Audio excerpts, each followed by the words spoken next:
কোন এলাকায় যদি কোনো বড় আলেম ওয়াজ করতে যায়, ওই এলাকার কবরবাসীদের নাকি 40 দিন কবর আযাব মাফ হয়ে যায়। কোরআনের একটি আয়াত আছে যে তোমরা কোরআনের আয়াতকে স্বল্প মূল্যে বিক্রি করিও না।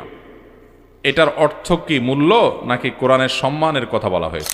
জনৈক আলেম বলেছেন কাবাঘর নাকি হিন্দুদের টাকায় নির্মিত। নাউজুবিল্লাহ।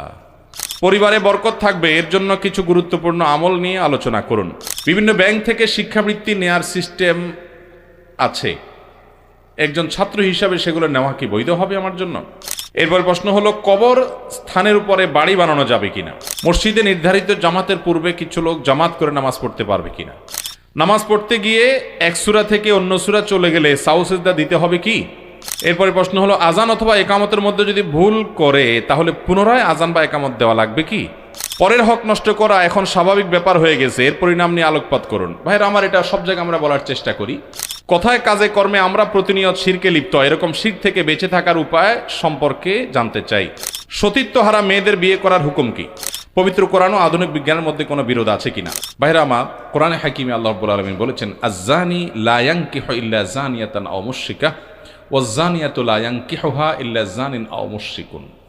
অর্থাৎ ব্যভিচারী পুরুষ সে ব্যভিচারী নারী অথবা মুশরিক নারীকে বিয়ে করবে, আর ব্যভিচারী নারীকে ব্যভিচারী পুরুষ বা মুশরিক পুরুষ বিয়ে করবে।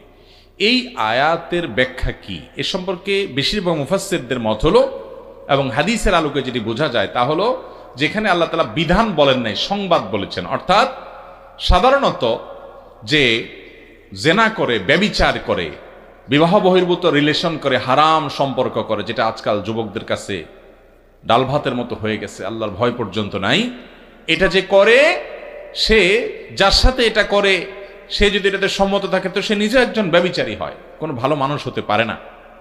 অথবা সে শিরকে লিপ্ত, দুইটার একটা। ইমানদার হলে সে ফাসেক, আর মুসলমান না হলে সে মুশরিক বা আল্লাহর প্রতি ইমান নাই তার। এরকম লোকের সাথে সে জেনা করে থাকে। এখানে আল্লাহ তাআলা সংবাদ দিয়েছেন, কেউ জেনাকারী হলে সে জেনাকারী মেয়েকেই বিয়ে করতে হবে, আর কোনো নারীকে বিয়ে করতে পারবে না।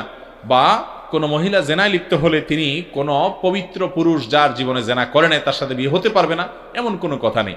অতএব যারা জেনা করেছেন, আল্লাহ তাআলার অবাধ্য হয়ে হারামে লিপ্ত হয়েছেন, তারা যদি বিবাহ বন্ধনে আবদ্ধ হয়ে যান এবং হারাম থেকে সরে আসেন, আলহামদুলিল্লাহ, ভালো কথা যে তারা হারাম থেকে হালালে পথে আসছেন।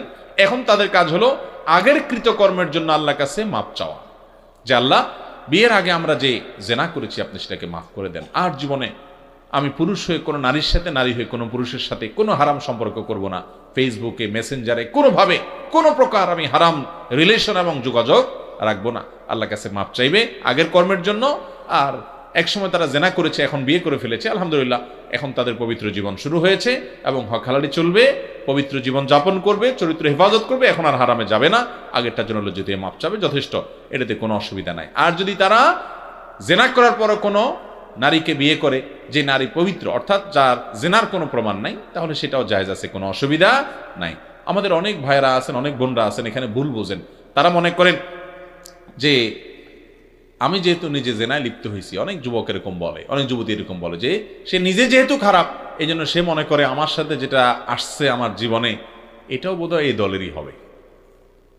মনে মনে বউয়ের প্রতি খারাপ ধারণা করে, আছে না নাই? এটা ভুল কথা। আল্লাহর নবী লূত আলাইহিস সালাম আল্লাহর নবী ছিলেন, অথচ ওনার ঘরে যে স্ত্রী ছিল তিনি, তার চরিত্র ভালো ছিল না। তাহলে ভালো মানুষের ঘরে খারাপ মানুষ থাকে। আবার ফেরাউনের মতো খারাপ মানুষ, তার ঘরে আল্লাহ তাআলা আসিয়ার মতো নেক স্ত্রী দিয়েছেন না, দেন নাই? অতএব আপনার নিজের চরিত্র খারাপ দেখে আপনার বউটার পরে ধারণা করবেন যে আমি যেহেতু এই গ্রুপের, আমার কপালে তো ওইটাই পড়ার কথা না। হতে পারে আপনি খারাপ হওয়ার পরেও আল্লাহ তাআলা আপনাকে ভালো মানুষ দিয়েছেন, হতে পারে না?